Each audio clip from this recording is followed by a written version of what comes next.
Order! Order! You are an incorrigible delinquent at times. Behave yourself, man!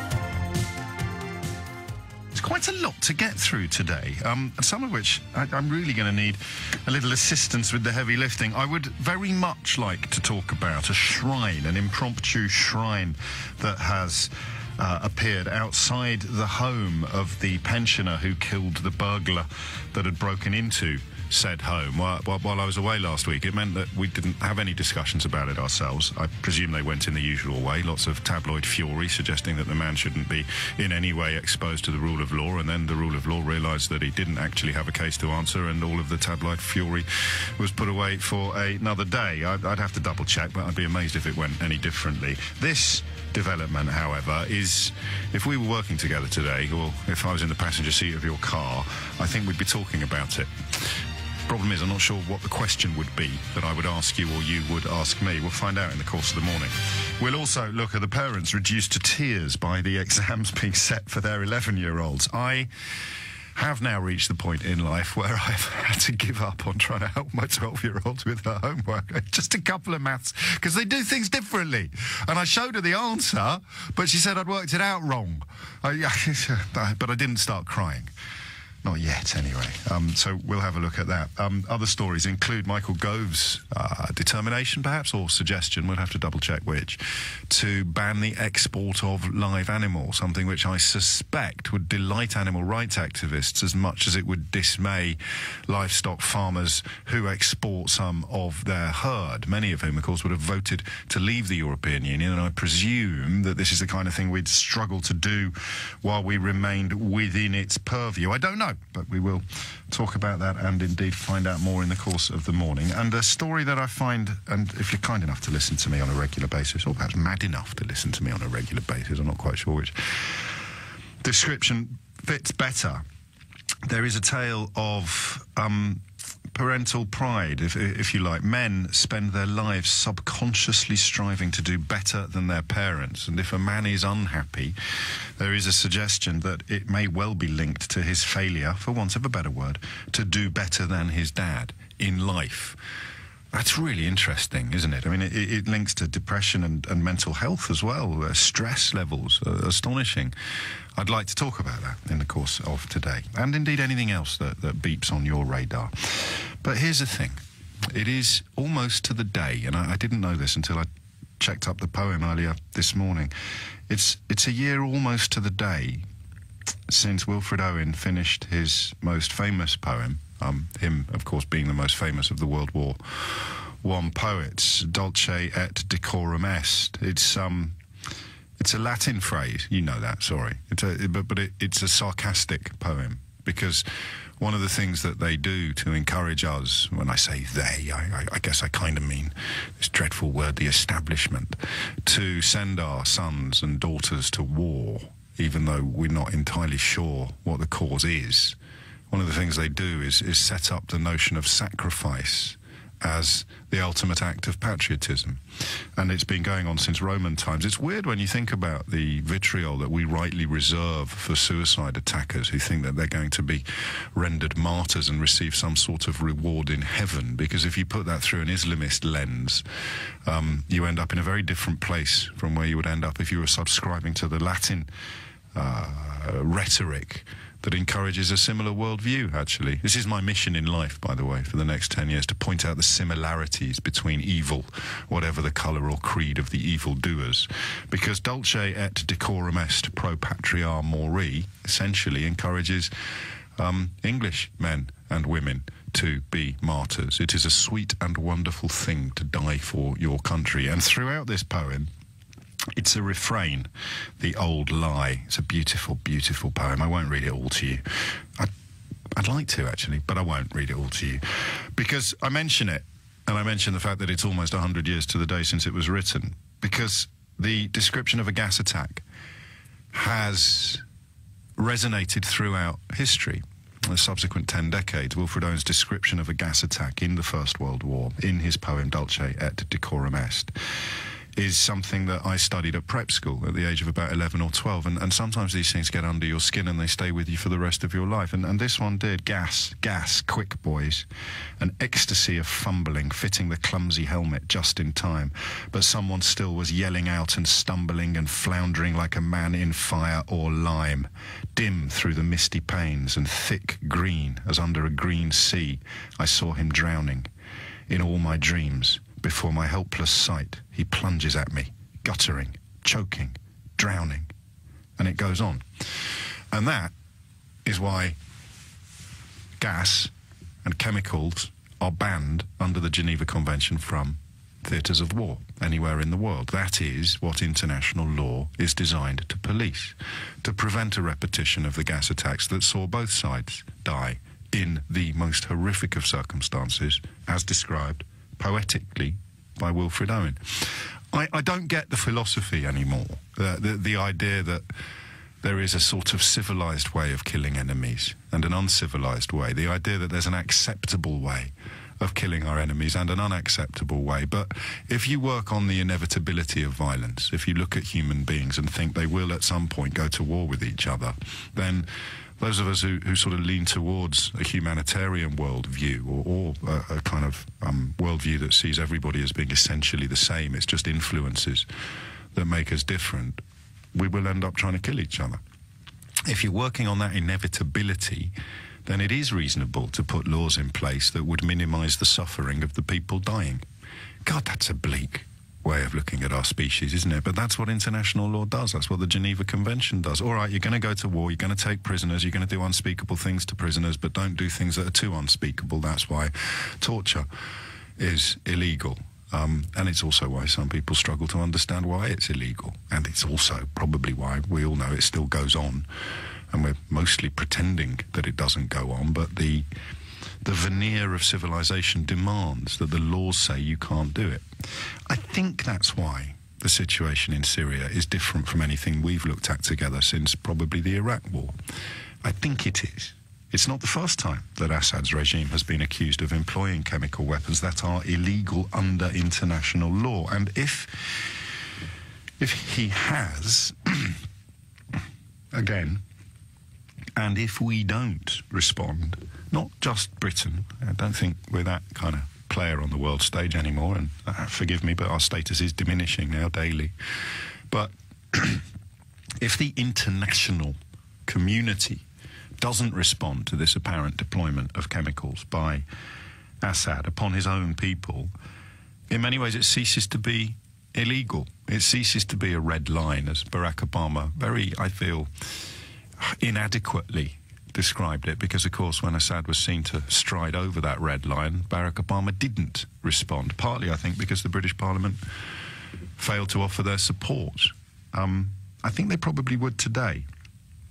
That's the point, as I understand it. And listen, I'm not by any stretch of the imagination claiming to have any expertise at all on the Geneva Convention or indeed the International Rescue Committee. But he is believed currently to have used illegal, internationally illegal chemical weapons this weekend against his own people. What happens next?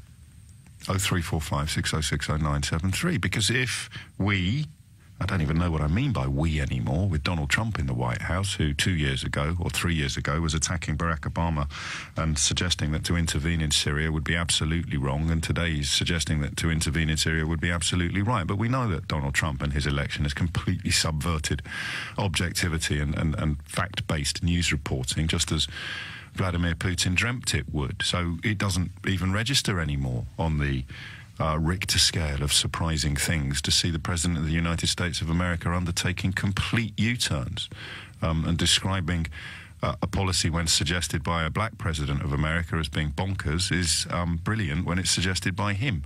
Just insane. So, I don't know, can we get into bed with him? Can we leave Assad alone? And I have to mention refugees at this point, because whether you're looking at the situation in Hungary or whether you're looking at the rhetoric elsewhere, the fear of refugees because that is what it is. It's also an anniversary today. I believe it was on this day in 1956 that 2,500 Hungarian refugees arrived in this country after the Soviet invasion of Hungary. History's an amazing thing, isn't it? You think that they've just elected an authoritarian leader who's dedicated to undermining a free media and the rule of law because of refugees. And when his country was invaded by the Soviets, I might have got the year wrong, in which case forgive me, we threw our doors open to people fleeing that totalitarian regime. But we have to mention refugees because whether you like this description or not, I think it's a fair one. You know that the fear of refugees, whether it was that disgusting Breaking Point poster that was unveiled by UKIP just hours before Joe Cox was murdered by a white supremacist terrorist, the same poster employed by Orban during the Hungarian election campaign, utterly designed to make people fear refugees from the Middle East.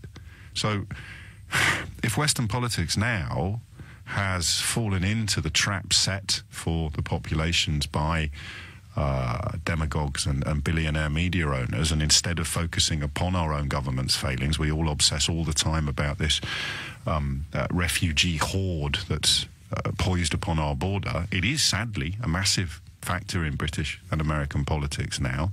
How on earth can we go and drop more bombs or go and cause more warfare in Syria, in the middle of the Middle East, which would prompt another refugee exodus, and we would no doubt still live in a country where newspaper columnists can write about how much they're looking forward to watching children drown in the Mediterranean? Gosh, what a mess. What a tangled web we weave. We almost need a Wilfred Owen, don't we, of the 21st century, because sometimes it's only the artists and the poets that can make sense of the madness. So I sat here, I don't think I had this job when we went to war in Iraq, but I was persuaded that it was the right thing to do at the time. I could still make a case for that. It was never about the dossier or the weapons of mass destruction for me. It was always about some notion of international law, and some of the things that Saddam Hussein had visited upon his own people were so egregious and so vile that you kind of felt somebody had to do something. I look at the West now, particularly the America, as it is today. I don't think they've got the right to offer moral leadership or moral guidance to anybody. You've got a man accused of rape by one of his own wives in the White House, a man who boasts about sexually assaulting people, a man who flip-flops on a scale that is beyond parody. Who the hell is he to offer moral leadership to the world, or to tell Bashar al-Assad what he can and can't do to his own people? And who are we, given that we often go along with whatever it is that America wants to do on the world stage? But here's my starter for 10. What if Syria is exactly the thing that Iraq wasn't? What if all of the reasons that people who supported the intervention in Iraq and then regretted because those reasons turned out not to be true, what if they are true in Syria? He doesn't pose a threat to us. The 45-minute warning, the weapons of mass destruction, is not pertinent here. But if he's gassing his own people, what is the international community? What is international law? What is the correct response? I don't know. You don't know either, even if you think you do. But I'd love to know what you think the answers to those questions may be. Would you be desperately offended if I said, don't phone me today if you're bonkers? If you're buying into all the white helmets are all... Oh, I don't know what. I need to read more of these alt-right sites, but they're so mad. It's so depressing to realise how many people have swallowed it. But can we just confine the conversation today to at least issues that bear the vaguest resemblance to reality? I think we'll try. I may be asking in vain. 0345 606 0973. David Miliband's written a rather good article in the Times describing the disgusting new depths to which Assad has plunged. Talk to me about Britain's role on the modern stage. We'll have to say post-Brexit at this point. And talk to me also about... the Russians, of course, are already claiming that the footage of the Syrians being gassed is fake. If you believe that, then phone someone in Russia. Talk to their radio programme, all right? I live in a Western liberal, for now, free democracy. And I know which news sources can be trusted and which news sources can't. But I don't know what British people want to do in response to this crime. and I want you to tell me. 0345 6060 973. Sorry that's a bit long, but I think we can at least all agree at the outset it is quite a serious subject. 0345 6060 973 is a number to call, and later in the programme I shall share with you the quite astonishing complaint we've received about yesterday's programme and our coverage of camembert cheese. And the idea, I think, 20 years ago of sitting idly by while a Middle Eastern potentate gassed his own people would not have been countenanced, but Iraq casts its shadow over almost everything, and because that intervention has retrospectively proved to be so disastrous, so ill-advised and so unjustified, I wonder whether we're in danger of letting, once again, Assad's crimes against humanity go unpunished. Well, what do you think the UK should do? And if you want to come at it from a different angle, is it possible that we're almost asking a pointless question today because on the world stage, in matters such as this, the UK just isn't a player anymore? I hope not. Matthew's in High Wycombe. Matthew, what would you like to say? James, hi, thanks. In terms of this, I would like to say that there's a difference between what we should do, so the ideal situation, and the real situation, what we can actually do. Yeah, that's a great point. The risk factors. Yes. So, in an ideal world, what would happen is the UN Security Council, including Russia, will get to say together and say, Assad's clearly an awful murderer, let's get rid of him. And then a UN multinational force would take some kind of action to get him out. But in the real world, Syria is a client regime of Russia. They are backing Assad. And unfortunately, if we go too far with military action, there's a lot of Russian military personnel in Syria, and what we're potentially doing is starting a fight with a very large, capable nuclear-armed power. It's not to say what he does is right. He's a dreadful and awful, one of the worst murderers in history, probably. So that's the thing. So military action is not going to solve this, because if we're very negative, the end point is that we have a nuclear conflict between Russia, USA and or us, and that's very pessimistic, but it could happen if enough bombs start falling do you think so? I mean, Putin, I agree with your analysis up until that apocalyptic observation, because Putin's all about just disinformation and distraction. There's no particular reason why he would want to endanger Russian troops to protect Bashar al-Assad, is there? Against the West. I mean, it's in the short term, the potential sacrifices are small enough to justify what he's doing in Syria. I understand what but let's just say, for example, when a US or a British airstrike goes wrong and 200 Russians die, Putin needs to look strong, so then he tests our air defences. We need to look strong, and maybe things go horribly wrong. I'm not saying it will happen. No, you're saying it might, and you're using that... Someone throws a punch, basically. Yeah, no, I mean, that's the nature of diplomacy, or at least when diplomacy meets, when jaw meets war, isn't it? But the problem with what you're saying is that potentially it leaves Assad, and this is the point, and future transgressors as well, free to continue to ride roughshod over international law. I mean, there are only conventions that have been in place for under 100 years. Sometimes we talk as if these things are inviolate. If the last couple of years of Western democracy have taught us anything, it's that people don't actually necessarily value our values or want to protect our protections. They can't wait to vote to abandon them, but that is what would change. But the difference with Syria is, and it's the same with North Korea, is the problem is if you're very nasty but you have a friend who has nuclear weapons, then the entire calculation completely changes. Because what we're doing is we're trying to avoid potential conflict between nuclear powers, which is inherently more dangerous than conflict, say, between, I don't know, Argentina and Chile. For example. Sure. And so that's what we need to do is what we can do, and I think Britain's soft power is we go to the UN, we seek a council resolution. We know we won't get one because Russia will veto. We take it to the General Council or the general body. We get a condemnation there. Even if we can't, we're constrained here, I think, by the fact of don't start a war with Russia.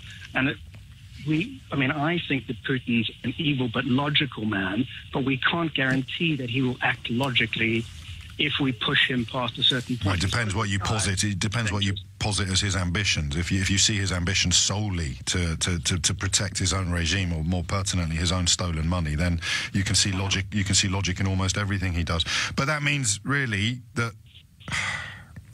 And you describe the diplomatic route, but essentially there's nothing to stop Assad doing tomorrow what he did yesterday while that process unfolds. I agree. I mean, we could maybe take military action, but if we do so, we've got to be let's be clear that Bashar al-Assad, unless a bomb drops straight on his head, is not going to go because of Western airstrikes.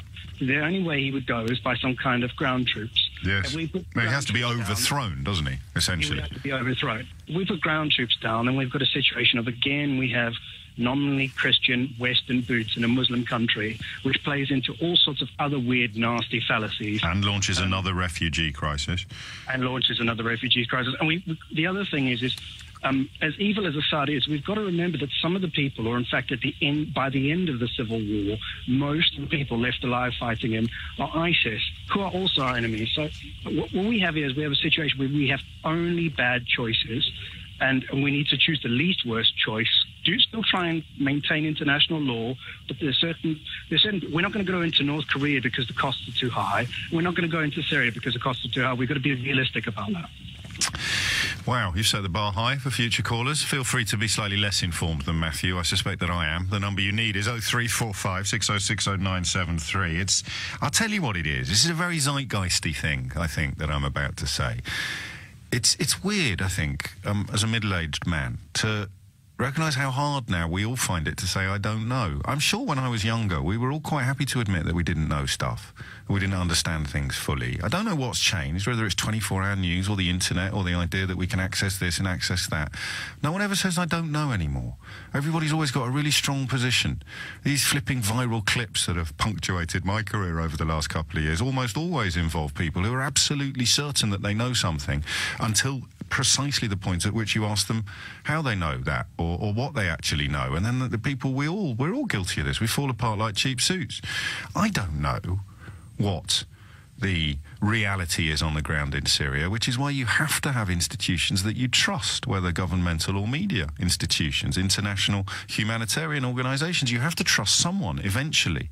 Otherwise, you're just left with 3 billion competing perspectives, all afforded equal value. The international community historically would respond to Bashar al-Assad's chemical attacks upon his own people, but it didn't last time when Barack Obama was essentially in charge of the Western response. How would you feel about it reacting this time with Donald Trump essentially in charge of the Western response? A man who I appreciate some people like, but he is clearly mad. Or if not mad, then utterly without judgment or morality. You can't argue that black is black on Monday and black is white on Tuesday and be seen as consistent, but he's in charge. That's scary to me as well. 0345 6060 I've got phone lines free on this. We're setting the bar quite high. As I said, I don't want you to ring in and parrot Kremlin rhetoric that you've got off Twitter. I want some understanding at least, or some attempt to understand the complexities of the matter. If we sent ground troops into Syria to help overthrow, well, what else is there you can do? I don't know.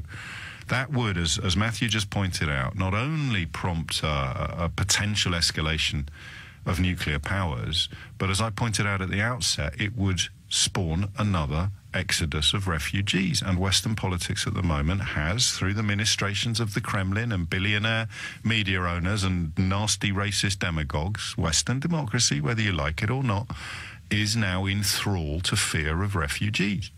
So how the hell could we go and create another bunch of them while we've still got such an appallingly unchristian and immoral response to the ones that are already fleeing this war zone? Struggle once again to find things upon which we can all agree. I think that the notion of the opposition in Syria is probably the murkiest facet of this whole story. You've got so-called Islamic State, obviously. Then you've got these other rebel groups of whom there are, or were, many. There still are. Some of which are supported by al-Qaeda. That's why the idea of us sending weaponry to Syria rather than troops to equip the rebel forces without any politician at the time being able to tell us which rebel forces were, quotes, good guys and which rebel forces were, quotes, bad guys, was so inadequate at the time. And that, I think, that inadequacy informed some of the reluctance to engage at all. But it's about 100 years since the last gas attack of the First World War. It's about 100 years since Wilfred Owen wrote his famous poem about such attacks, Dulce et Decorum Est. And we seem to be back in a world where a leader can use illegal chemicals.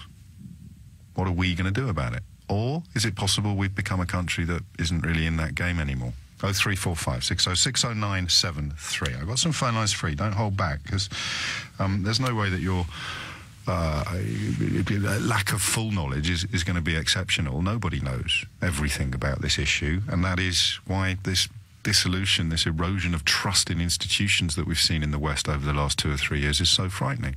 Everything is equal. Every opinion is valid. You can pick something off one of those foul far-right websites like InfoWars or the other one, or you can trust in an established journalistic institution. But when you've got the President of America telling you not to put any trust in established journalistic institutions and a huge herd of sheeple going along with him, trust is dead. So how can we ever make a massive life and death decision such as war when we don't know who we can trust anymore? Dean's in Abingdon. Dean, what would you like to say? Hello. First off, my grandfather was in the First World War and he was gassed. Oh, mate. I died in 1961, but he never worked. He couldn't do anything. You know, that's that side. So I understand. I've seen him, you know. Yes, and that is why the international community, because it seems odd, doesn't it, to say you can kill someone or attack someone in this way, but you can't attack them in that way. On Civvy Street, that looks a little bit weird, but when you remember why they do it, and your grandfather would be evidence in that case, then it makes rather more sense. So thank you for sharing that, Dean. Yeah, but basically what I'd like to say, I mean, I've not heard the phrase that Assad is a war criminal and he should be charged as that, you know, because he is, for what he's doing to his own people. Well, he becomes a war... I mean, he can certainly be accused of war crimes, and he is being accused of war crimes, but he'd have to be put on trial in The Hague, I guess, for that tag to become permanent. Yeah. And the other point I'd like we'd have to make catch him first. I don't think, you know, airstrikes are going to do much good, but it's something. I'm not a great believer in war, but... But airstrikes on who, Dean? Sorry? Airstrikes on whom? On Assad's forces? Yeah, that's the problem. That's what I'm not okay with, really. And I don't trust Donald Trump one little bit. Well, to be fair, nor does his wife, so I don't think you're in a massive minority. The other option may be, James, is that Europe and maybe America and UK, they've got sanctions on Russia already, but stop the money. Yes, well, then we're back to the Skripals, aren't we? We're back to the Novichok story, and we're wondering why Americans' Treasury Department, not the White House, can have introduced really swinging sanctions against Putin and some of his cronies, including his son-in-law this week. And yet the British government still appears very reluctant to turn its fire upon the finance. The trouble is the city's awash with Russian money, isn't it? Yes. Yes, that is a matter of fact. You take that away and... that causes complications in itself, but that's why the British government's not going to do anything. Yeah, but it's not as if I don't know, people who used to be in Putin's inner circle pay tens of thousands of pounds to play tennis with our current foreign secretary and offer up that bid at a Conservative Party fundraiser, is it, Dean? Right. It's not as if things are that bad. Yeah, exactly. And I think the money should be stopped from these Ollie jerks, I call them. Ollie Chucks. I like that, Dean. I'll take that away from this call, but obviously the thing I'll take away most is the memory of your late grandfather and 15 years of his life after the end of the First World War in obvious agony and pain as a result of gas attacks. That reminds us why it is illegal to unleash these agents, to unleash these chemicals upon human beings.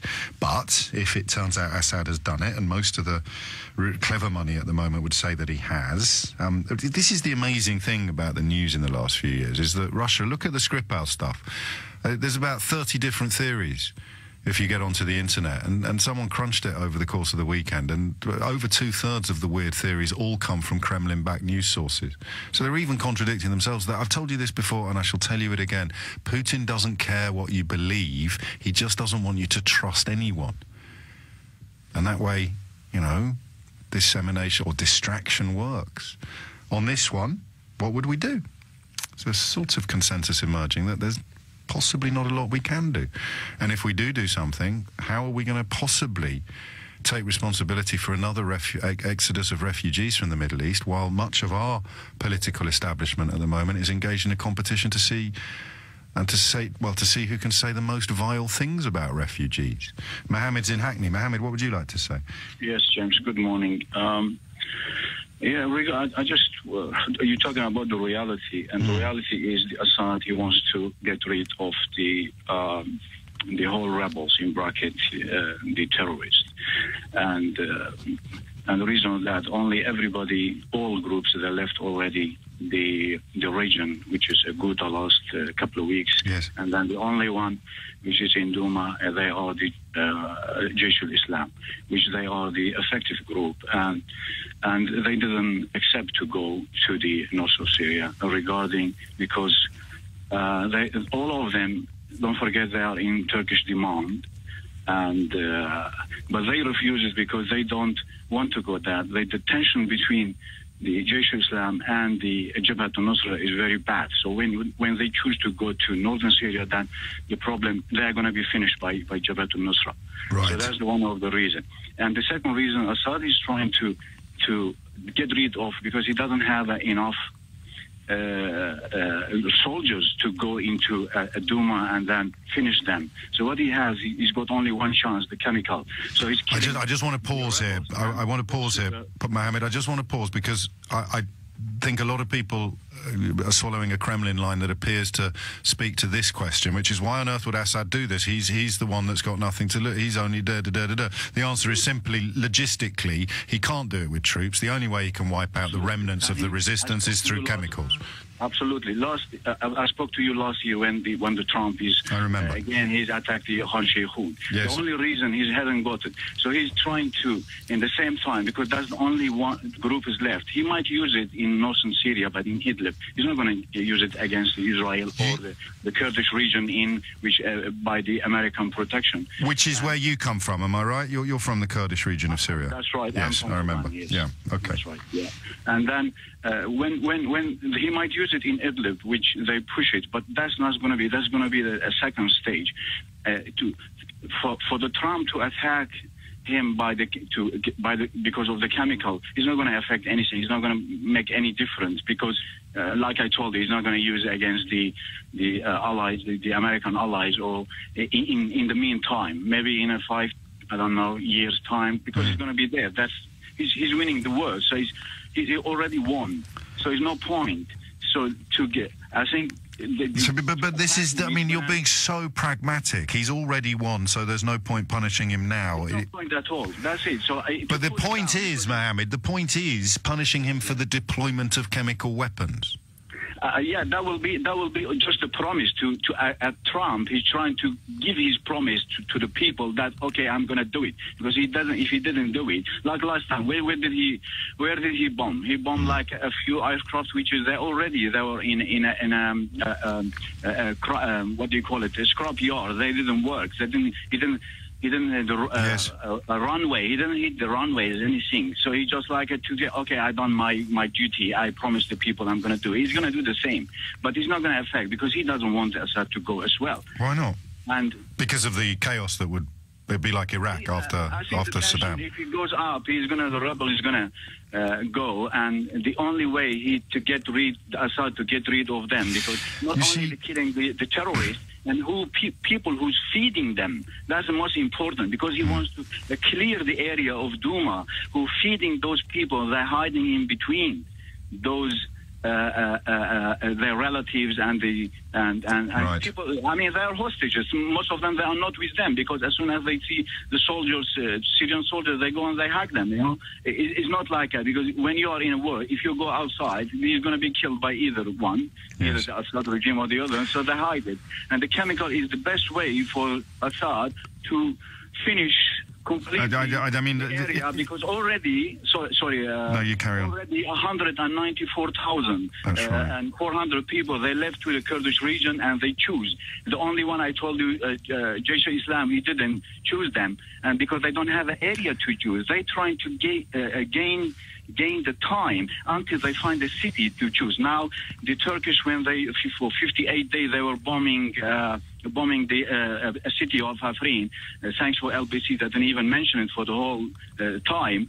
What happened now? And they all the people over there that are fleeing to the close to Aleppo, and now the people who left from the Ghouta and everything, they're going there and then choosing the house they like it, and they. And I get it. And for the second time, I'm incredibly grateful for your perspective on this, your personal as well as your kind of objective perspective, but. If I've understood you correctly, you don't think we should do anything. We should just wait until everything calms down, which leaves the field clear for Vladimir Putin. James, don't forget that the agreement between Assad and the Turkish regime and the Russian was the Ghouta against Afrin. So you give the terrorists, you take the terrorists back to the Ghouta, and then we give the city to Turkey, and that's what the agreement between them. Yes. And it's not going to be.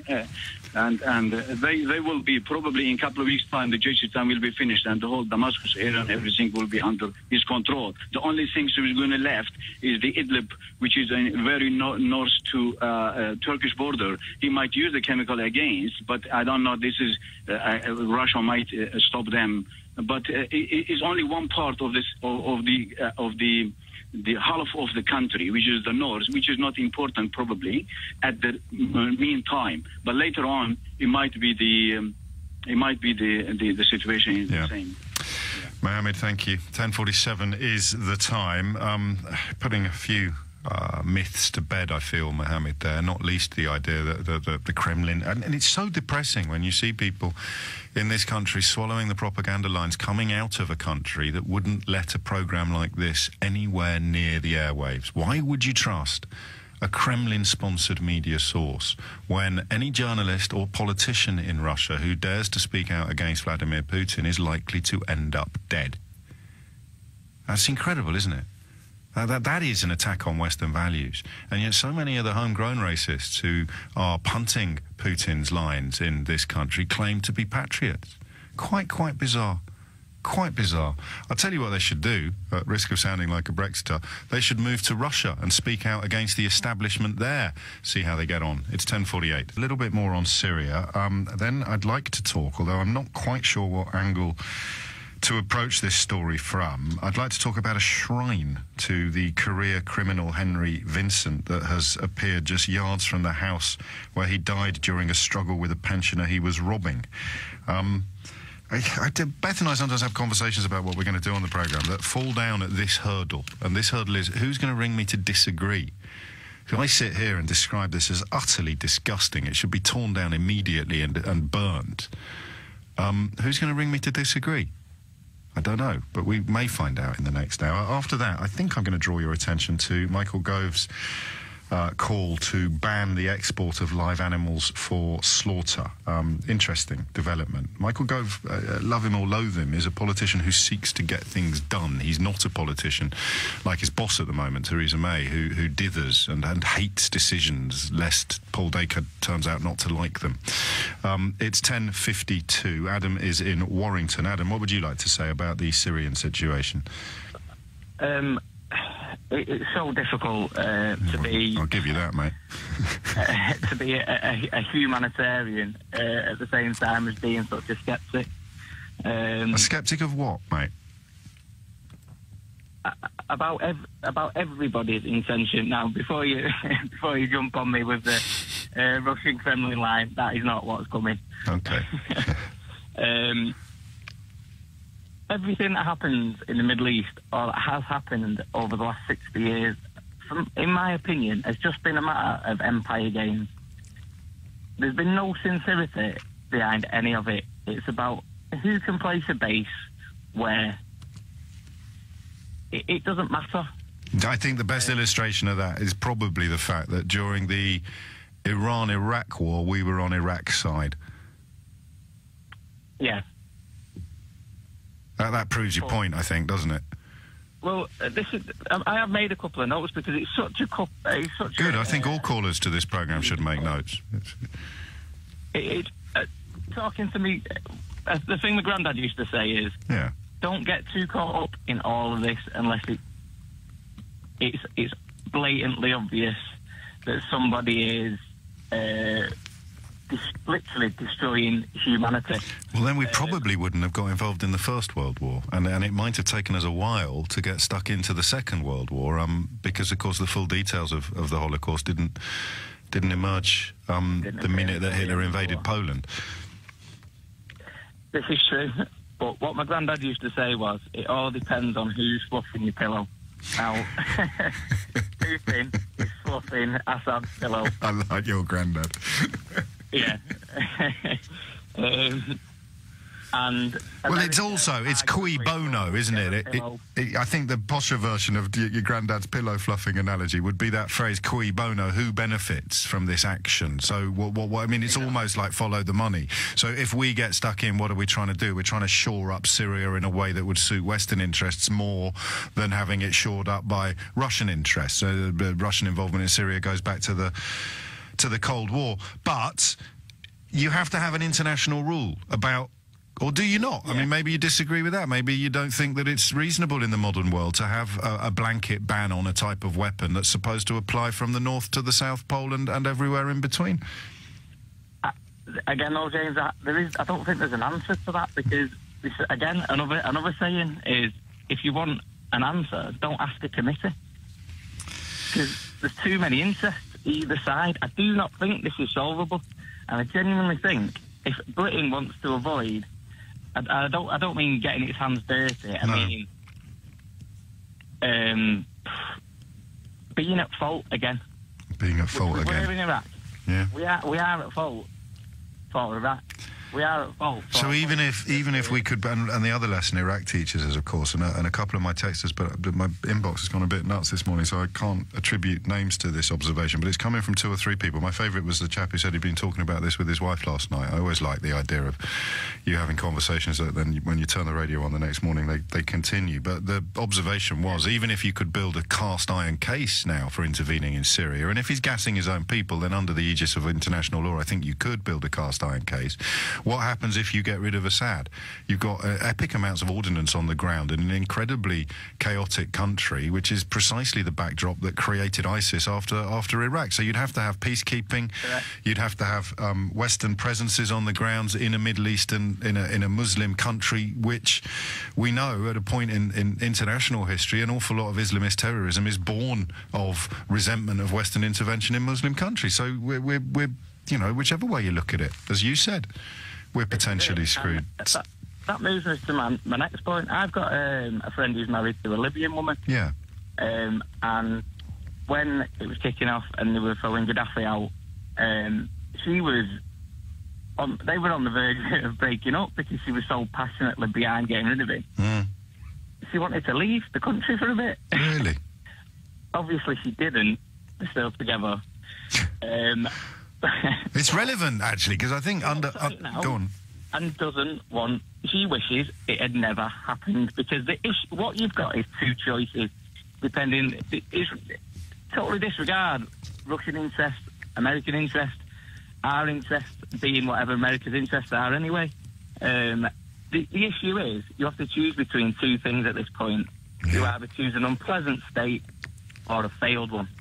A stable but potentially vile regime, or an unstable country which can, of course, in the modern world, send ripples all the way to Manchester. Exactly, mate. Exactly. And that is the point. That is why when the late Robin Cook spoke of ethical foreign policy, one increasingly wonders whether or not he was talking out of his hat, because there can be no such thing. We will intervene on moral grounds. All right, what about the next 30 years while Syria tries to approach some semblance of stability? You're going to stay in charge there? And how are you going to explain to those fire and brimstone preachers on every street corner that having peacekeeping troops from the West, from Christian countries, is somehow in the interests of their Muslim populations? Oh, Adam, mate, we should have done parking tickets this hour. Mind how you go. That again brings me to the next thing. Go on, briefly. If you'll afford me the time. It's got nothing to do with ideologies, and I just implore everybody listening to it, anybody who's got anything to say on race or religion, we are just people, and we are exposed by we're exposed to nasty things by people who want to benefit financially, and that is never us as people, as working and lower classes. That is never us, and it's never the fault of a Muslim. It's the fault of an ideology that purely benefits the wealthy. I don't just mean rich, I mean the wealthy. Leave your address with Beth. I'll send you a copy of my book if I ever get around to finishing it, because I think you just finished off chapter 7 for me. It's 10:59. You're listening to James O'Brien on LBC. And just to clarify Adam's point, if you want to persuade the people that you're robbing blind, the people that you're trying to persuade aren't more likely to become victims of crime if the number of police officers has been massively reduced, if you're trying to persuade people that cutting the NHS isn't going to compromise their health, you need to somehow persuade them that you're on the same side, and to do that you need a common enemy. So if I was a billionaire robbing you blind, what would I dedicate my newspapers and my television stations to doing? Yes, exactly. Portraying Muslims or refugees or possibly even the European Union as our common enemy. And while you get cross with them, I'll carry on picking your pocket, pal. 3 minutes after 10 is the time. A very good morning indeed to you. We will return first up this morning to the increasingly vexed question of what, if anything, our response as a nation and as, of course, an ally should be to the apparent deployment of chemical weapons in Syria against civilians by Bashar al-Assad. Astonishing calls yesterday, but I'm afraid none of them moved me from the position that is, in many ways, career suicide for a professional opinion giver. I don't know. I'm really sorry, but I just don't know. I have the shadow of Iraq over me. I have the toxification of the refugee issue that's been undertaken by far-right and racist demagogues and newspaper editors, and I can't see how we can justify creating another wave of refugees coming out of the Middle East towards the West when we treat those that are already fleeing with such contempt. And as I say those words out loud, I don't know if they should matter. And I don't know if I want to live in a world where chemical weapon deployment is not punished by the international community. And I don't know if I want to endorse a course that Vladimir Putin favours, which is a course to lie. Nothing to see here, to veto UN Security Council investigations. I just don't know. And of course, with the greatest of love and respect, nor do you. You don't know. But I don't even have a view anymore. I'm conscious of having... I think we got it wrong about Iraq. I was thinking about this after we spent yesterday morning together. And it's very fashionable, of course, to see all roads as leading back to Iraq. And some of the ugliest rhetoric in the domestic sphere at the moment sort of sees Iraq as the answer to everything, you know, this idea that we should never have done it, it's crystal clear, it's black and white. Lots and lots of people were opposed to it, but they were opposed to it for lots and lots of different reasons. Nobody knew for certain that the intelligence that the CIA and the British security services said that they had, nobody knew for certain that they didn't have it. And for me at the time, the notion of removing Saddam Hussein from the picture was powerful. I think I used to use... I don't think I had this job. I think I had this job after it had started. But I would always have used the argument that if you've got 10 murderous despots up against a wall, the fact that you can't take out all 10 of them, you can only take out one of them, isn't for me an argument against taking out one of them. Because at the time, lots of people would say things like, well, what about North Korea? What about China even? Because the memories of Tiananmen Square were still fresh in our memories. What about other regimes? Russia, more powerful regimes than Iraq, regimes that really could retaliate. Why don't we go after them? Why are we going after Saddam Hussein? I didn't buy that argument either, because I felt it ignored pragmatism. But this story really, really troubles me.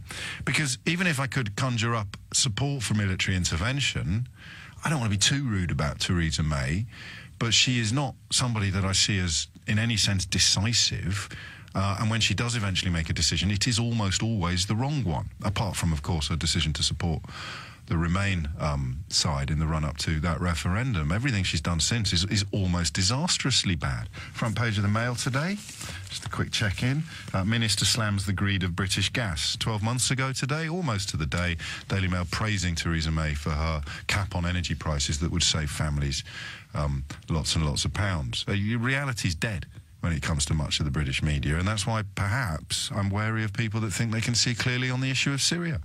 But I want to hear from you. My friend Nimco's been in touch. Such is the power of social media. Nimco, you will know, as one of the founders of Daughters of Eve, is the country's most tireless campaigner against female genital mutilation. I introduced you to her in the studio last month. Or possibly towards the end of last year, I forget. But anyway, she's tweeted already. She's got LBC on in Somaliland. I'm listening to you from Hargeisa, the city I left on fire as a kid. I know the horrors of war personally, and I would never wish it on anyone. But I would support the UK taking action. We cannot keep looking away. I wish I could call you, but sadly I can't. I don't necessarily get that either, Nimco. This notion that we have to do something as Bashar Assad gasses his own people. Macron seems to have moved up the ranks of Donald Trump's friends. 2 phone calls between Trump and Macron before Theresa May managed to get him on the line. And even if I could conjure up support for Syrian intervention from the West, the idea of Donald Trump, and I've described Theresa May as indecisive, Donald Trump is a man-baby.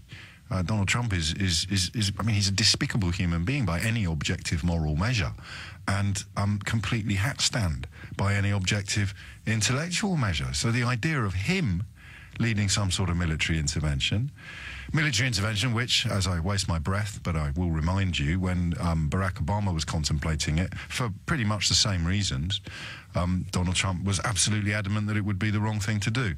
And now he's arguing the polar opposite in precisely the same situation. That's what I mean by being utterly unreliable. But it doesn't matter, because for much of the Western world that views things through the lens of a right-wing media, reality is now dead. And in that context, the idea of more Western intervention on Middle Eastern soil in a country that is, you know, Muslim, whatever that may mean, given that different sects of Islam are invariably biting chunks out of each other, it seems a uniquely unhomogeneous word. It'd be like talking about Christianity in the context of the Irish Troubles. Means different things to different people, but it's a Muslim country. Radicalisation generally involves pointing out the disregard for Muslim lives that is shown by intervening Western forces, and while they might cheer us in Act 1 as the statue of Saddam Hussein comes tumbling down, by the end of Act 5 they're living in terror, and they're the lucky ones. Everyone else is dead.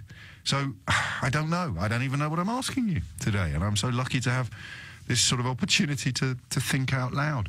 It looks to me, and it would fit, wouldn't it, with the analysis that we've provided, we've worked out together over the last couple of years. At some point, Donald Trump will need some sort of war to distract the core vote. Actually, no, the core vote will never need distracting, but to distract American voters who may have voted for him but are still in possession of a functioning intellect. At some point, he will need a war to distract them from the kakistocracy that he's establishing in the White House, the unbelievable levels of corruption and departure from his key team. Another security advisor disappeared yesterday. I mean, it is, I think, the only historically proven tactic for a leader of his ilk is to have some sort of war so that you can get the people cheering. I think Goebbels put it best when he just described how easy it is to do. And that's terrifying as well. So even if it was the right thing to do, the fact that it is categorically and definitively the wrong person doing it possibly undermines anybody's conviction that it would be the right thing to do. Jeremy Corbyn, meanwhile, is urging caution.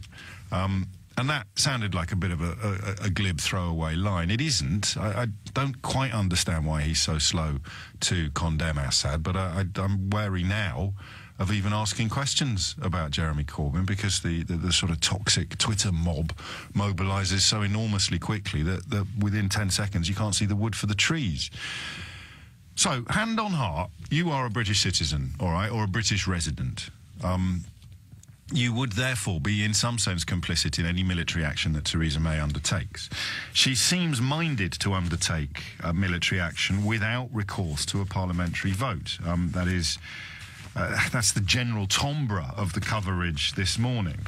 She's currently resisting calls to join American action, and in the style of Jeremy Corbyn, and it is often a good thing to do, she too is urging caution. She's not going for a swift retaliation. She is keen to see the Organisation for the Prohibition of Chemical Weapons visit the Damascus suburb, where at least 40 people were reported to have been killed by chlorine gas on Saturday.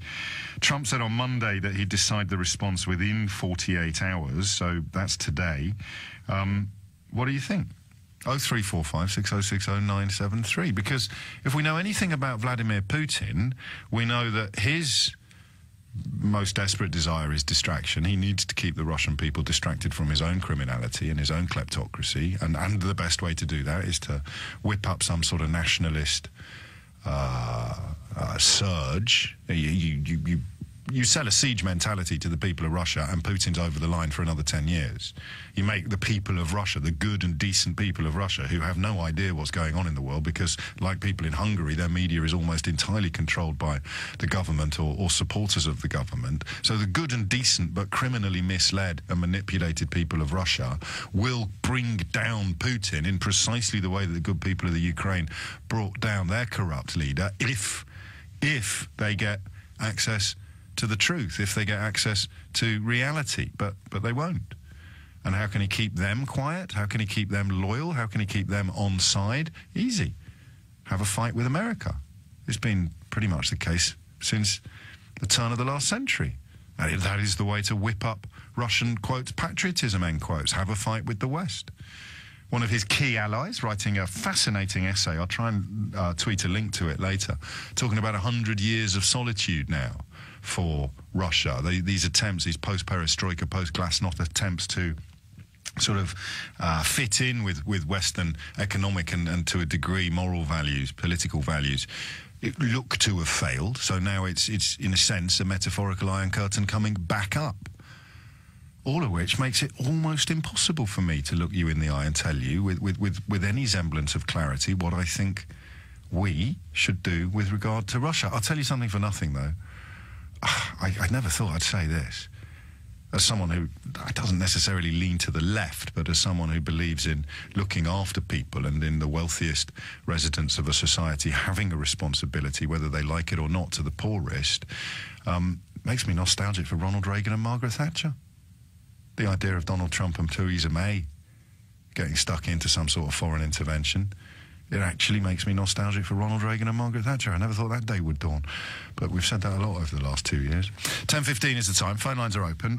This won't be a busy hour, and I'm minded to take contributions from anybody except those punting the Kremlin line. I'm sorry if that upsets you, but I'm not going to take my news from a country that would put me in prison if I talked about the government in Russia in the way that I talk about the government in Britain. That is not a reliable news source, whether you're watching it on Russia Today, getting it off Sputnik, or whether you're one of the millions of people being completely misled on social media by accounts that have their roots in Russia. So anybody sensible who's not a Kremlin apologist, what do you think?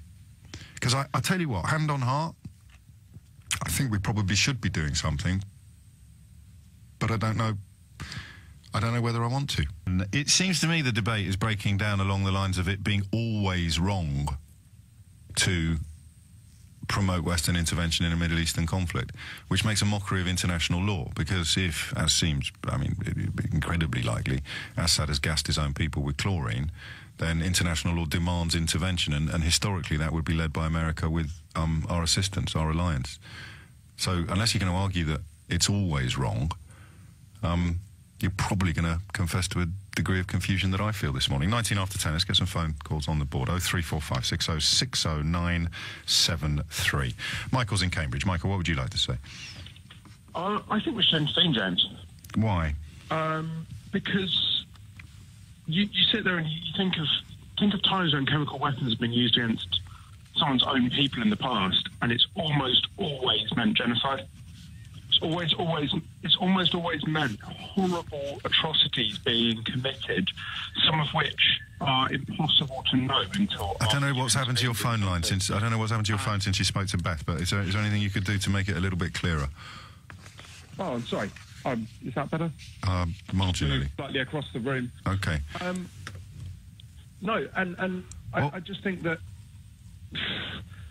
Hang on, let me pause you there, because I mean, this is going to sound gross in a grisly way, but the argument is essentially that Assad is, forgive my language, I can't think of a better way of putting it, he's mopping up the last vestiges of resistance. So to frame it as the precursor to a genocide is well, probably almost certainly wrong.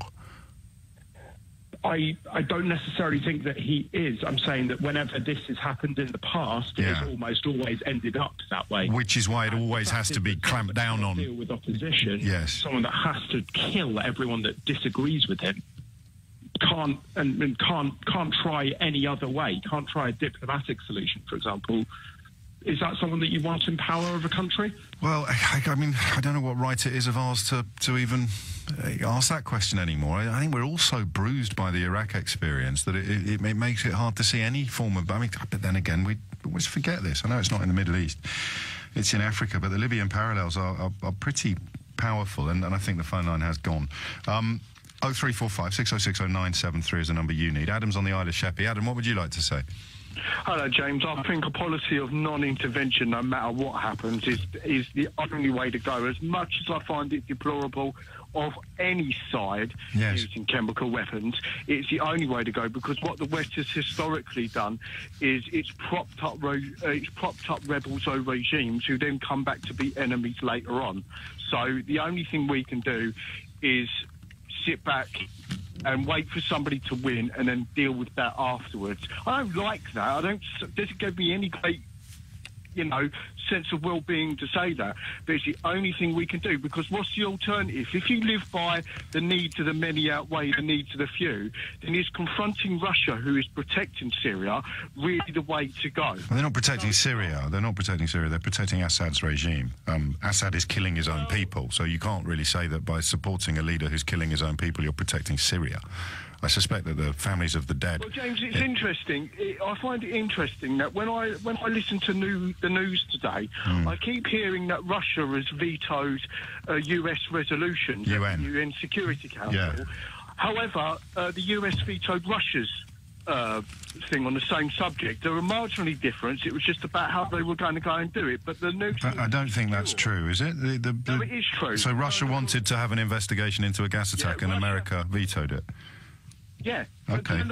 No, that's a gap in my knowledge. I'll have to swat up on that. Why did America not want an investigation into the gas attack?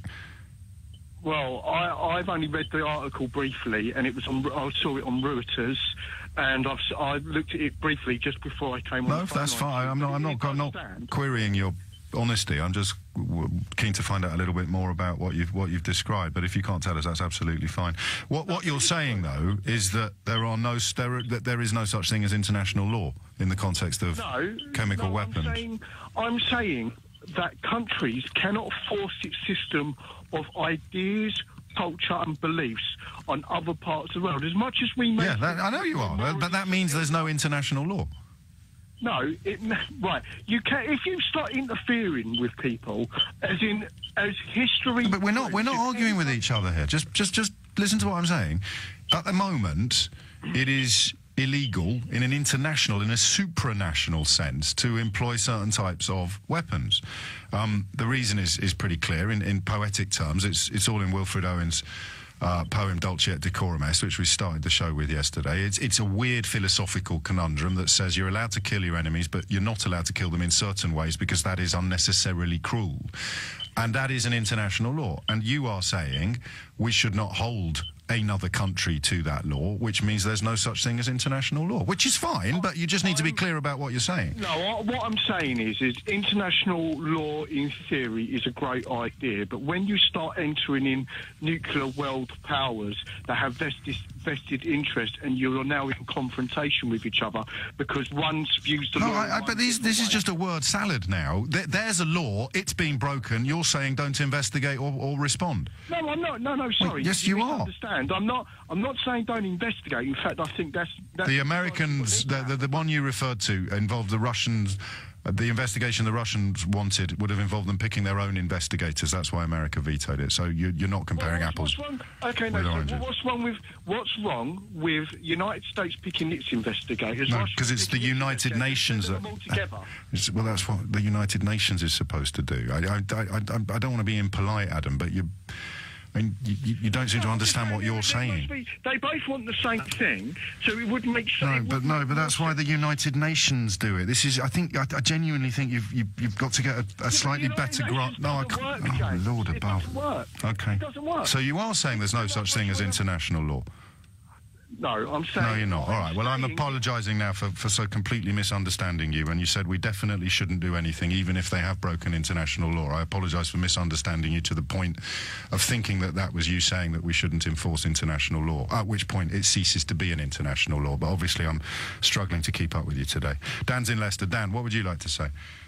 Morning. Hello, Dan. What a cheery greeting. We should have more of that on the programme. Toodle pip. Carry on. It's all downhill from here. I think, to back up a little bit, the reason why, part of the reason why Syria is in the situation it's in is because Putin's so much in his pomp. And the reason why he's in his pomp is because the efforts that I think we know he made towards pushing Brexit and Trump over the line has weakened the Western institutions that he wanted to weaken, namely NATO, UN, EU. I'd lean for that word against supranational institutions have been weakened. But we don't know how much influence he had, but we certainly know his sort of seedy little supporters in this country have approved the point that you make by speaking of Putin with great admiration while presiding over the diminishment of our own status on the world stage. It's quite remarkable. Yeah, exactly, and it leaves us in a bit of a cul-de-sac because we're too busy navel-gazing to really see clearly. So the first thing, in order to help Syria, the first thing we need to do is reverse out of this cul-de-sac. I don't know how we do that, but we need to get our feet back under us so that we're seeing things clearly. What do you mean? Because I think we are seeing things clearly on this issue, aren't we? We're far too busy. Well, I heard somebody talking yesterday on LBC about how we shouldn't get involved with Syria until we fix the potholes in this country. Right. I don't think that would have been on my programme, with the greatest of love and respect for whoever's programme it was. That's the kind of caller that would see Beth and I having words during the... We should fix the potholes before we get involved in Syria. Yeah, because... Not a figure of speech, actual potholes in the road. Yeah, well, he called them caves or something because they were that big. But anyway, right. You know the point I'm making. But I have no idea what point you're making, mate, and I say that with great warmth. Oh, okay. So you're saying we shouldn't get involved in Syria because we've got our own problems? No, I don't take that line at all. I think we do need to get involved in Syria, but the reason why we can't is firstly because we're so foggy with respect to what we're doing at the moment. Yes. Brexit, got you. Corbyn, Trump. The narratives that we're spinning ourselves are confusing us. So when I use a word like we, you would point out that it's very hard to define precisely what that means in modern Britain. Exactly, yeah. I like that. We don't seem to be able to do anything without checking what Jeremy Corbyn thinks about it. No, but that's the nature. No, you're confusing me again. That's the nature of politics. And I'm not cross about being confused today, because I can't open a programme by saying I don't know and then tear a strip off everybody who rings in and reveals that they don't know either. I'm only going to get cross with people who don't admit that they don't know, while pretending that they do know. I'm sounding like Donald Rumsfeld now. But you have to reference the leader of the opposition when you're talking about a major foreign policy decision. Just because it happens to be Jeremy Corbyn doesn't make it wrong that he gets asked what he thinks about everything. I just wish he'd let me ask him some questions. No, but we do tend to make things about Jeremy Corbyn, though, at the moment, which we shouldn't do because it's irrelevant. I mean, OK, he's the leader of the opposition, but, you know, he's not the benchmark, he's not the arbiter of anything. I'm just in terms of the newspapers, I'm not reading that much about him. There was that condemnation of his failure to condemn Assad in more explicit terms, but it's mostly the front of the Times, which, despite being owned by Rupert Murdoch, remains far and away the best newspaper in the country. May resists call to join US action against Syria. It's all about what Theresa May will or won't do, and your argument is she shouldn't support an intervention in Syria because... No, I think she should support an intervention in Syria. I just don't think we're in a position to do it. Yeah, so she shouldn't do it then.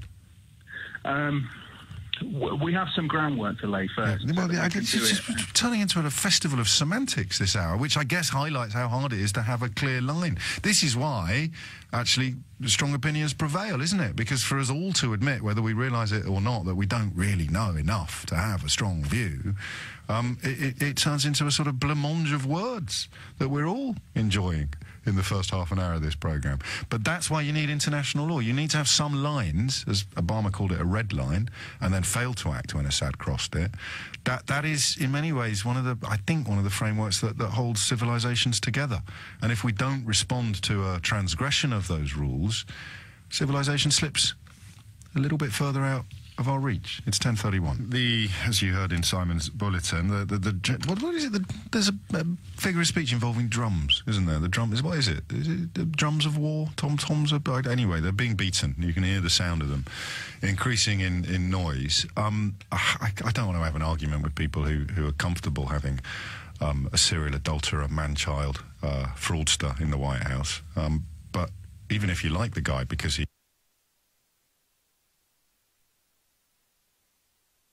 the Middle East, would you? Especially as a lot of his campaigning, although, as ever with Donald Trump, it was very two-sided, two-faced. A lot of people believed he was campaigning against future interventions in the Middle East. Slightly more nuanced analysis of a lot of his speeches, and my thanks, as is often the case, to Incorrigible FCA for tweeting me the evidence on this. It was one point where he talked about we might get another chance to get our hands on the oil in Iraq. So, as ever with him, he doesn't say anything that you can hold him to, because he says on Monday black is black and on Tuesday black is white, and on Wednesday he reminds you that he could shoot someone on Fifth Avenue and his bovine supporters would still be cheering him. And the idea of him dropping bombs on Syrian government positions chills me to the core. If Barack Obama was still in the White House, I'd be more relaxed about it. But Barack Obama bottled it. See how confusing this is? Steve's in Bristol. Steve, what do you think? Oh, the drums are definitely beating, James. They are, aren't they? Is that the phrase? Is it that simple? Yeah, it's the drums of war. You hear the drums of war. Okay. I'm trying to poem, but I can't remember the name of it. That's all right. Can I remind... The thing is, I've got a good memory. Do you remember there's a man called David Cameron? I've tried very hard, and I've employed some of the country's most expensive hypnotherapists to remove that man's name from my memory, but as it stands, yes, I can remember David Cameron. Okay. So you remember there's a country called Libya? Yes. And you remember that David Cameron stood in the Freedom Square? Yes. Championing that they had succeeded in liberating that country? Yes. And what is that country now? I think mess would be an understatement, wouldn't it? It's a failed state. It's run by gangsters and militias and all the rest of it. And the Manchester Arena terror attack, under most analyses, in some senses, had its roots in that chaos, in that Libyan chaos. So, I mean, it isn't just a country on the other side of the world that we bear some responsibility for weakening. The chickens come home to roost here, arguably, as well. That's my point. We should not be getting involved. Well, then there's no such thing as international law. Well, you could say there's no such thing as... I mean, North Korea doesn't agree to it. Burma's not agreeing as doing stuff against international law. It doesn't work. Yeah, you're right. I mean, you can list the countries around the world where there are atrocities going on, including the Republic of Congo. The thing is where do you go? And the thing is, on this occasion, what you've actually got is you've got a government of Assad who is a nasty man. I'm not an apologist for him. He's a pretty nasty person, okay? Yes. But on the other side, you've also got very nasty people being funded by I mean, there's some potentially allegations that the rebel fighters, as they're called, have been funded by Saudi and potentially backed by Western governments. Some of them almost certainly will have been. They're such a disparate bunch, aren't they? They're a curious mix of guerrilla and jihadist. So there's no goodies and baddies in that sense. But when civilians get gassed, that is a crime against humanity. Yeah, but the problem is, James, is then what are you preparing to do? If you go into that country, if you're going to drop bombs from the air, you're going to kill civilians. That is a given fact. You're not regardless of so-called targeting of military installations, you will kill civilians. So if you're not prepared to do that, then you have to put boots on the ground, and you have to go inch by inch, square mile by square mile, clearing out, and that, I'm afraid, would require armies going in and armies, Western armies, let's put it that way, being killed. Yeah. And I don't like this constant idea that we just go into places. So far, the record has been pretty appalling in the Middle East, and all we seem to be doing is just making it worse. It's one of these things where the best solution would have been a quick victory by one side or the other. Yes. Well, hang on. You can't. I don't think I could let you have that observation and the Libyan observation, which, to all intents and purposes, was a quick victory by one side or the other. So. Well, okay, yeah, but we got involved is the point. I hear you. Yeah. I mean, a victory without external intervention. Maybe I should caveat that by that point. So, in other words, sort it out yourselves, and we'll deal with the aftermath, but we won't be responsible for it. I think that I'm sick to death of Western countries feeling that they know what they're doing when they clearly don't. Our history, the whole thing about, if you repeat the same process and get the same result is the definition of insanity or something like that. Doing the same thing, expecting a different result. That's it. Yeah. Sorry, that's all right. Yeah, well, I find it hard to argue with that, and yet there is this, I don't know if you feel it, and the fact that I've used the word feel is probably illustrative. There's a feeling that something should be done, do you know what I mean? That idea that people being gassed, it was probably wrong of me to start yesterday's programme with Wilfred Owen's poem, because it appeals to the emotion rather than to the intellect, and that is dangerous, as history's taught us a million times. Yeah, so we've used some horrible weapons ourselves. Of course we have. Bombs, phosphorus, I mean, now I believe that's now been banned by the thing, but I mean... But you can't use a word like banned, can you, under your own analysis, because someone could still be using it somewhere. It hasn't actually been banned. There's a law saying you're not allowed to use it, but that doesn't involve its removal from circulation. The gas that Assad used this week was banned, but he still used it, so it's a fairly meaningless word if we don't respond to the breach of the rule. I think the biggest problem that people have to understand is that if a side gets desperate and they've got access to something, they'll use it. They're not going to look at the legal rule book. And the problem is that if we decide to now try and go in and do something, I have no idea what they think they're going to do. But my personal... Well, they say...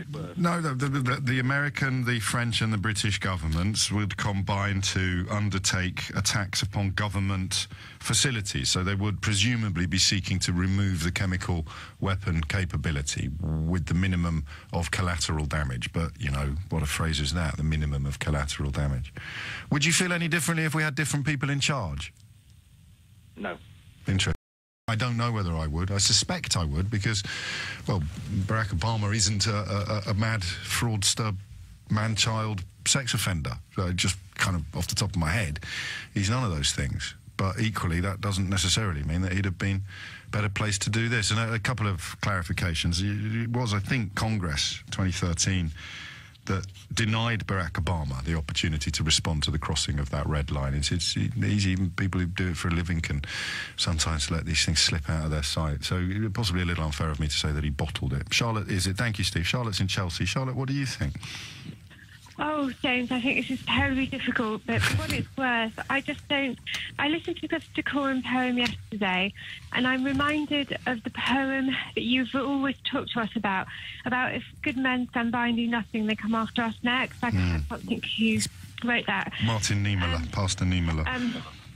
So for me, I think we can't stand by and do nothing. We've listened to the news this week. We've got the stabbings going on. We've got the pensioner, with the things going on. And we've got this. We've got to start to put some moral boundaries back in and start to stand up. But how can we put moral boundaries back in when Donald Trump's in the White House? Oh, I know. Gosh, that's the shocking thing. Oh, he is the embodiment of amorality. He is the very opposite of anything that could be remotely described as moral, or if you want to bring religion into it, Christian, which is the backbone of our moral framework in this country. So I agree with you, actually, even if it makes us both sound a little bit reactionary. I think we do need to get a clearer idea of right and wrong back in place, but we've weaponised lies, and the leader of the free world is completely corrupt, both morally and politically and financially. James, how do we how do we stop this? How do we change it if we do nothing? We've got to have, good. They do say that good man cannot. But who is the good man in this context? You're seeing yourself as the good person, but it would be an intervention led by a profoundly bad person in the case of Donald Trump and a profoundly useless person in the case of Theresa May. I agree with that, but I actually do believe there are good people within the American system who won't just give They're him all the resigning. keys They're to all the- resigning or getting fired on an almost daily basis. So here's the catch-all term, Charlotte, that we could perhaps both march under. Even if it's the wrong people doing the right thing, I'm in favour of doing the right thing. Yeah, I think that's where I am, as uncomfortable as it is. I just worry about the suspicion that Donald Trump's Middle Eastern ambitions will always be underpinned by a desire to get his hands on oil that he naively believes could somehow pay off the national debt in America. It's interesting hearing you put forward thoughts that I might have nodded along with. I don't think I could support military intervention led by Donald Trump in any circumstances whatsoever. So can I just add another equation into it? Yes. Because I also think we've got the Russian side that terrifies me as well, because we've got the on our soil the poisoning, yes, and I cannot. There's something not right. I cannot settle because there's something not right about the Russians vetoing the Americans wanting, because the right thing to do is go in and investigate. That's the right thing to do. But why are the Russians so against that? And if your previous caller was right and the Americans vetoed it, what's that all about? we should do. It's not Mystery Hour. That's tomorrow from 12 o'clock. But simply put, as I understand it, and I'm sure it's slightly more complicated than this, but in broad brushstrokes, the Americans vetoed the Russian proposal because the Russians would have been in charge of it, and the Russians have vetoed the American proposal because the Russians wouldn't have been in charge of it. Well, I think it probably is that simple, but I'm sure there's room for a little more nuance. What an almighty mess. I think that moment there is the closest I've come to clarity. If Donald Trump is in charge, we can't really endorse anything that could kill anyone ever, but that gives a free pass to Putin and Assad and sundry other mad people around the world to carry on visiting all sorts of horrors upon their own people. Oh, Lord above. The North Korean thing is the best example of the modern diplomatic world, where you have Kim Jong-un looking at Donald Trump and thinking, yeah, this bloke is actually as mad as I am. So we're probably going to have to pay a little bit more attention to him than we did to Barack Obama, because there's no way Barack Obama would be responsible for the immolation and death of millions of South Koreans the minute that intervention was undertaken. I think Donald Trump could sleep like a baby, even with the blood of 1 million people on his hands, and that perhaps is why those tiny little hands shouldn't be allowed anywhere near the military buttons. It's 10:47, and I think I'm moving towards a position on this. The idea, I mean, Trump got punished yesterday. You probably haven't seen this if you live in a hole. For the Trump University. I forget, is it $25 million he's going to have to pay to the people that were defrauded by that institution? The man is a crook. A self-confessed sex offender, of course, on tape, boasting about molesting women, lawyer paying off women who claim to have had an affair with him to six-figure sums. I mean, he's utterly, utterly corrupt. The idea that we've somehow ended up in a world where our Prime Minister has to weigh up the pros and cons of following a corrupt man-child into war in the Middle East or military intervention in the Middle East, it beggars belief. But it did, oddly, give me some... I know you get cross with me when I say this. It gives me some sympathy for Theresa May, because she has to make a decision. She knows the reality of Donald Trump. She knows that Brexit has completely hobbled her ability to tell him to sling his hook. And therefore, she can't say, there's no way we're doing this. It's why Macron's position is the most interesting. Because Macron seems to have Trump's measure. You saw that when he snubbed the handshake at that meeting. But he's moved closer to Trump since then. And France has even more reason than we do to be conscious of the dangers of Islamist extremism reaching Europe or breaching Europe. So Macron's on side with Trump. That's quite intriguing, because he doesn't have the inability to pull away that Theresa May, I think, because of Brexit, suffers from. Theresa May, I don't think, and this is nice, because whether you're still waiting for your unicorn or whether you've recognised the reality of Brexit, we can all agree, I think, that the role of America in our post-Brexit trading arrangements is likely to be quite important. So why is Macron on side? I wish I spoke better French. I love the way I say better. I wish I spoke French. Craig's in Birmingham. Craig, what do you think? Yeah, I was just basically the problem that I have with the whole situation is the fact that going back to von Clausewitz's famous quote about war being the continuation of politics by other means. The problem is that we haven't got a clear political purpose. We haven't got a clear defined aim, a what for. And if we're going to do something, it has to be to bend Assad, the opposition, to our will.